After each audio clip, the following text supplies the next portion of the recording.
मतलब ऐसे बोलते रहते हैं कई कि इसके तो 5 नंबर नहीं है, इसका सिलेक्शन नहीं होगा। तो मेरा जो क्लर्क में सिलेक्शन हुआ था वो बिना 5 के हुआ था, क्योंकि मैं ऑलरेडी जॉब पे था। तो मैंने स्टार्टिंग में पहला जो मेरा पेपर हुआ था उसी में 70+ आ गए थे। 2015 में CHSL दिया था SSC का, वो भी क्लियर हुआ था। उसके बाद 2016 में भी CHSL दिया था, वो भी क्लियर हुआ था। 2017 का भी CHSL क्लियर हुआ था। फोकस किया था। हरियाणा का सिलेबस गोल मटोल हो चुका है। बिल्कुल, कभी इंग्लिश गायब, कभी हिंदी गायब।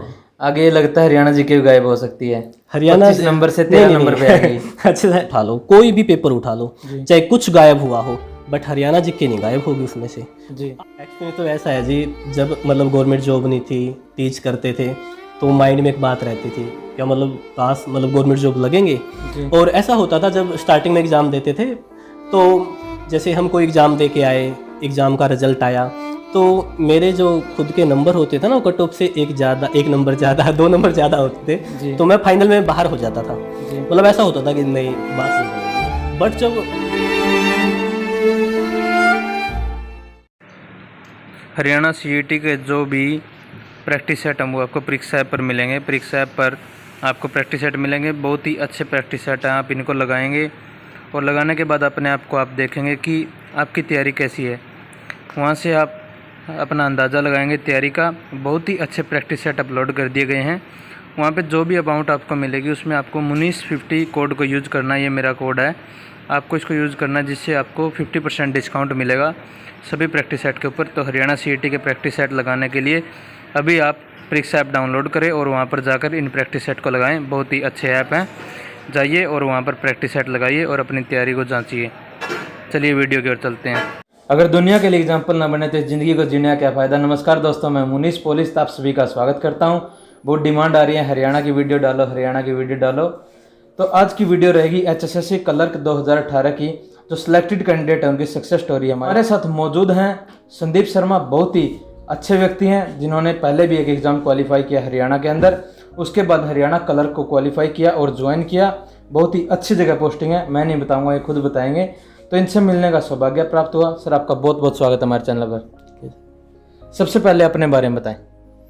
मेरा नाम संदीप शर्मा है और फिलहाल जो मेरी पोस्टिंग SDM ऑफिस नरवाना में है। जी, आपका गांव कौन सा है?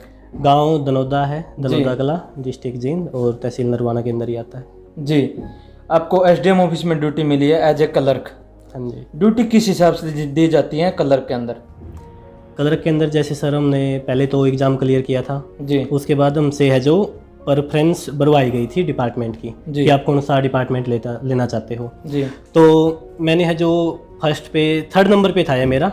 अच्छा जी, रिवेन्यू डिपार्टमेंट। जी, तो रिवेन्यू डिपार्टमेंट मिला, इसके अंदर फिर डिस्ट्रिक्ट की प्रेफरेंस बढ़वाई गई। जी, फिर इसके अंदर डिस्ट्रिक्ट जींद मिला, DC ऑफिस जींद, और DC ऑफिस जींद के अंदर फिर SDM ऑफिस नरवाना मिला। जी।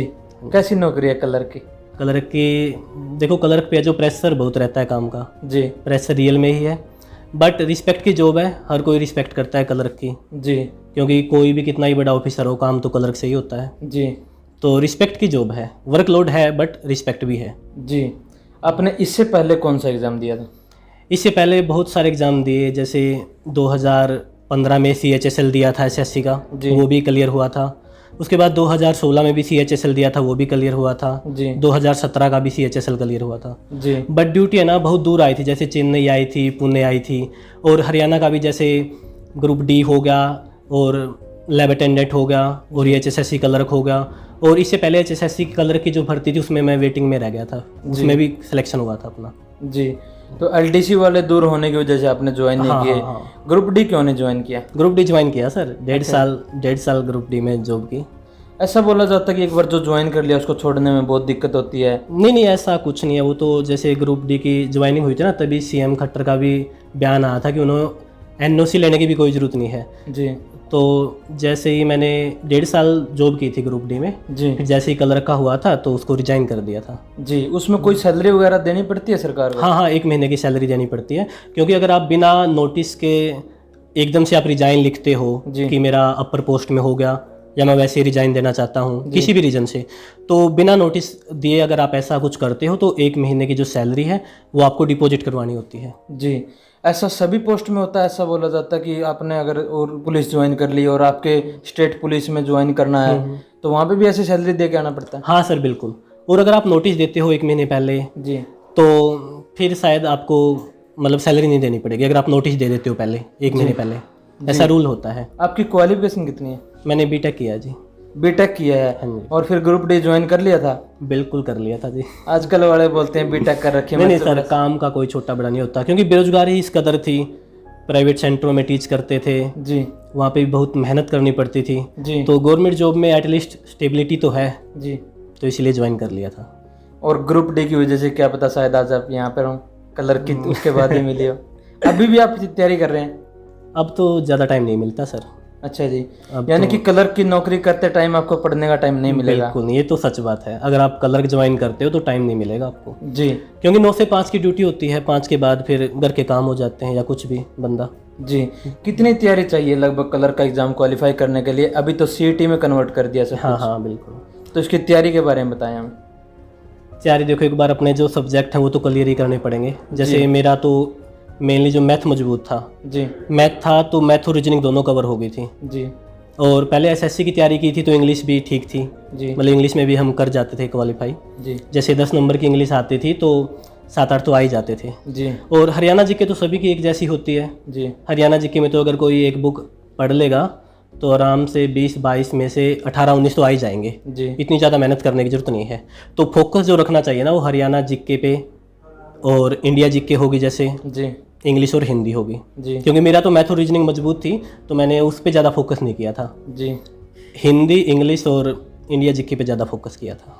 हरियाणा का सिलेबस गोल मटोल हो चुका है, बिल्कुल। कभी इंग्लिश गायब, कभी हिंदी गायब। आगे लगता है हरियाणा जी के भी गायब हो सकती है। हरियाणा 25 नंबर से 13 नंबर पे आएगी। अच्छा, HSSC के अंदर तो नहीं होगी, वो HPSC का अलग मैटर है, जी क्योंकि वो एक हाई लेवल की होगी, A ग्रेड की पोस्ट होगी, HCS, जी उसमें तो वो कुछ भी कर सकते हैं। बट HSSC में तो नहीं, क्योंकि अभी तक अगर हम पास्ट की हिस्ट्री देखें ना, जी चाहे आप कोई भी HSSC का एग्जाम्पल उठा लो, कोई भी पेपर उठा लो, चाहे कुछ गायब हुआ हो, बट हरियाणा जीके नहीं गायब होगी उसमें से। जी ऑलरेडी मेंशन है उसके नोटिफिकेशन में कि 25% हरियाणा जीके आए ही आएगी, जी। वो बिल्कुल श्योर है। अगर ऐसा होता तो आप केस कर सकते हो उस पर, हरियाणा जीके श्योर है वो आएगी। तो फिर तेरे क्वेश्चन आए हैं अभी तो जो एग्जाम हुआ है, कौन से वाले एग्जाम? फीमेल कांस्टेबल का एग्जाम हुआ है। हाँ, इसमें हम कह सकते हैं। तो इसमें इसमें केस तो होगा? हिंदी और इंग्लिश के भी नहीं आए, वो तो स्टूडेंट्स पे डिपेंड करता है, एस्पिरेंट्स हैं जो तैयारी करते हैं उन पे डिपेंड करता है ना। जी। तो मतलब तैयारी किस प्रकार से की जाए? बच्चे असमंजस में है, क्या सब्जेक्ट पढ़े क्या ना पढ़े। मैं तो ये बोलता हूँ सारे सब्जेक्ट कवर करो, कहीं से कुछ भी आ जाओ। हाँ हाँ, आप सारे सब्जेक्ट कवर करो और आप उन पे फोकस करो जिसमें आप कमज़ोर हो। जी जैसे अब फॉर एग्जांपल मैं खुद के बारे में बात कहूँ जी तो अगर मैं किसी भी एग्ज़ाम की तैयारी करूँ, खासकर अगर मैं HSSC की तैयारी करूँ, जी तो मैं Haryana GK, India GK, Hindi, English और कंप्यूटर, जी इन्हीं पे फोकस करूँगा, जी क्योंकि मैथ रीजनिंग मेरा ऑलरेडी स्ट्रॉन्ग है। तो आप है ना प्रत्येक सब्जेक्ट को तैयार करके जाओ, क्योंकि आप एग्ज़ाम दे रहे हो और वहाँ पे लाखों स्टूडेंट बैठे हैं, तो आप उनमें उनको compete कर रहे हो, मतलब आपको आगे आना है। जी तो आपको हर हाल में उनसे सर्वश्रेष्ठ होना पड़ेगा। आपको तैयारी तो अच्छी करनी ही पड़ेगी। ऐसे नहीं कि आप थोड़ी थोड़ी नॉलेज रखते हो, आपको डिटेल में पढ़ने पड़ेंगे। रट्टा मारने से काम नहीं रट्टा चलेगा, मारने से काम नहीं चलेगा। पूरी नॉलेज होनी चाहिए इस चीज के बारे में। हाँ जी हाँ। आपने बहुत संघर्ष किया है, बहुत पापड़ पेले हैं आपने, बहुत धक्के खाए हैं। थोड़ा अपने एक्सपीरियंस के बारे में बताएं। एक्सपीरियंस तो ऐसा है जी, जब मतलब गवर्नमेंट जॉब नहीं थी, टीच करते थे, तो माइंड में एक बात रहती थी क्या मतलब काश मतलब गवर्नमेंट जॉब लगेंगे। जी और ऐसा होता था जब स्टार्टिंग में एग्ज़ाम देते थे, तो जैसे हम कोई एग्ज़ाम दे के आए, एग्ज़ाम का रिजल्ट आया, तो मेरे जो खुद के नंबर होते थे ना, वो कट ऑफ से एक नंबर ज़्यादा 2 नंबर ज़्यादा होते जी। थे, तो मैं फाइनल में बाहर हो जाता था। जी मतलब ऐसा होता था कि नहीं, बात नहीं बनेगी। बट जब मतलब धीरे धीरे तैयारी करते गए, पता भी नहीं चला, और जब फिर फाइनल रिजल्ट आने लगे ना, कुछ तत्व ऐसे हैं समाज के अंदर जो पता क्या करते हैं, हाँ जी जैसे एग्जाम हुआ, कोई भी एग्जाम हो, थोड़ी देर बाद फेसबुक पे आएंगे या किसी भी सोशल मीडिया अकाउंट पे आएंगे, हाँ। पेपर लीक हो गया, पेपर बाहर से था, पेपर में ये नहीं आया, पेपर में वो नहीं आया। तो इस तरीके से असमंजस में बच्चों को फंसाया जाता है। आप क्या कहेंगे उनके बारे में? बहुत सारे हैं जी ऐसे तो, जी मतलब प्रत्येक व्यक्ति अपना स्वार्थ देखता है। जी मोस्टली कई बार सेंटर वाले भी ऐसा करते हैं अपनी खुद की पब्लिसिटी के लिए जी कि हमने जो करवाया, हमारे जो नोट्स थे उन्हीं में से आया है, मेरी बुक में से आया है। जी अब उनसे कोई पूछे उसने बुक कहाँ से लिखी, जी उसने भी तो कुछ पढ़ा होगा, जी, उसने भी तो कोई बुक पढ़ी होगी। तभी तो वो जो ये बुक लिखते हैं ना, अलग अलग राइटर की बुक पढ़ लेते हैं और उनकी सभी की नॉलेज अपनी बुक में डाल लेते हैं। जी अच्छी बात है, चलो वो आप मेहनत एक बात करते हैं। बताइए, किसी ने तो कहीं से कंटेंट दिया होगा, बिल्कुल जी, वो बिल्कुल। उनके अंदर से तो पूरा का पूरा आया नहीं, तो क्रेडिट तो देखो ये नहीं देना चाहिए कि हमारा ही हाँ आया हाँ है। बिल्कुल ये वो हमने मेहनत की है, बच्चे अपने आप बताएंगे, रिजल्ट बताएगा। बिल्कुल जी। आप खुद रुके मारे क्यों बता रहे हो? बिल्कुल सर, ये तो वही बात होगी ना, आजकल दिखावा ज़्यादा चल रहा है। जी सेंटर वालों को तो अपनी मार्केट से चाहिए कि मतलब मार्केट हो, स्टूडेंट आए। बाकी सर ऐसा है कि बेस क्लियर करवाना चाहिए बच्चे का, जी एज कम्पेयर की वो बोलते हैं ना हरियाणवी में कि घी तो अंधेरे में भी दिखाई दे जाता है। मतलब अगर आप में टैलेंट है तो आपको जोर जोर से आवाज़ लगाने की क्या ज़रूरत है। सही बात है। जब आप किसी के आगे परफॉर्म कर रहे हो, किसी के आगे खड़े हो, पढ़ा रहे हो, जी तो अपने आप जजमेंट कर लेंगे आपको कितनी नॉलेज है। सही बात है जी। हाँ जी। आपने बहुत संघर्ष किया है, बहुत पापड़ पेले हैं आपने, बहुत धक्के खाए हैं, थोड़ा अपने एक्सपीरियंस के बारे में बताएं। एक्सपीरियंस तो ऐसा है जी, जब मतलब गवर्नमेंट जॉब नहीं थी, टीच करते थे, तो माइंड में एक बात रहती थी क्या मतलब काश मतलब गवर्नमेंट जॉब लगेंगे। जी और ऐसा होता था जब स्टार्टिंग में एग्ज़ाम देते थे, तो जैसे हम कोई एग्ज़ाम दे के आए, एग्ज़ाम का रिजल्ट आया, तो मेरे जो खुद के नंबर होते थे ना, वो कट ऑफ से एक नंबर ज़्यादा 2 नंबर ज़्यादा होते जी थे, तो मैं फाइनल में बाहर हो जाता था। जी मतलब ऐसा होता था कि नहीं बात नहीं बनेगी। बट जब मतलब धीरे धीरे तैयारी करते गए, पता भी नहीं चला, और जब फिर फाइनल रिजल्ट आने लगे ना, उनसे कई नंबर आगे होते थे। जैसे क्लर्क में मेरे 70 आए थे, हालांकि कट ऑफ थी ना जो, वो 60 पे ही गई थी। और मतलब ऐसे बोलते रहते हैं कई इसके तो 5 नंबर नहीं है, इसका सिलेक्शन नहीं होगा। तो मेरा जो क्लर्क में सिलेक्शन हुआ था वो बिना 5 के हुआ था, क्योंकि मैं ऑलरेडी जॉब पे था। जी तो मैंने स्टार्टिंग में पहला जो मेरा पेपर हुआ था उसी में 70 प्लस आ गए थे, तो ना 5 की जरूरत पड़ी ना कुछ और की, सीधा ही सिलेक्शन हो गया। मतलब मेरे कहने का मतलब ये है, आप मेहनत करते जाओ, स्ट्रगल करते जाओ, मेहनत रंग लेके आती है, तो मेहनत बेकार नहीं जाती कभी। जी जैसे हमने एक थीम भी पढ़ा था मैंने, जैसे जब हम कोई शायरी वगैरह करते रहते हैं या कुछ पढ़ते रहते हैं, जी तो उसमें था कि मंजिल तो मिल ही जाएगी, भटकते ही सही, जी गुमराह तो वो लोग हैं जो घर से निकले ही नहीं। जी मतलब आपको मंजिल मिल जाएगी अगर आप स्ट्रगल करते हो तो 100%। जी वो प्रकृति में ना मतलब मेहनत कभी बेकार नहीं जाती, ऐसे सुना है मैंने। जी आप हमें बताइए, क्लर्क की सैलरी कितनी होती है हरियाणा के अंदर? कलर की सैलरी बहुत कम होती है जी, 1900 बेसिक है, और जैसे 1900 के हिसाब से 24,000 समथिंग आती है। काम को देखे हुए तो सैलरी मतलब बहुत कम ही लगती है, जी क्योंकि ग्रुप डी में और क्लर्क में सैलरी में ज़्यादा फर्क नहीं है, बट रिस्पेक्ट में दिन रात का फर्क है।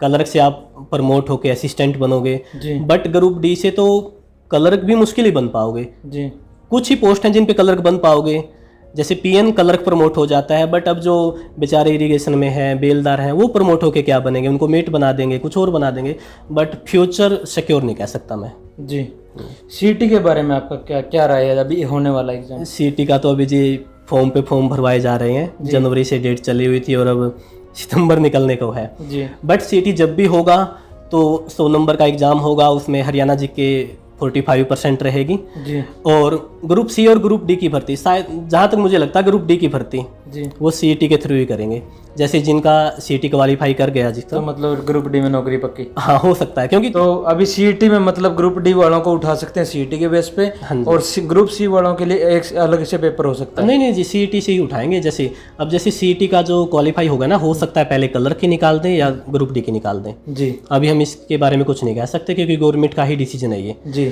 क्योंकि ना तो हमारी भर्ती के बाद ना तो क्लर्क की भर्ती निकली है और ना ही ग्रुप डी की, जी तो ये दोनों ही सीईटी के थ्रू हो सकती हैं। जी बाकी के जो क्वेश्चन है मेरे मन के अंदर ही हैं। एक और क्लर्क मेरे साथ हैं, उनसे मैं अगली वीडियो में मिलवाऊंगा आपसे।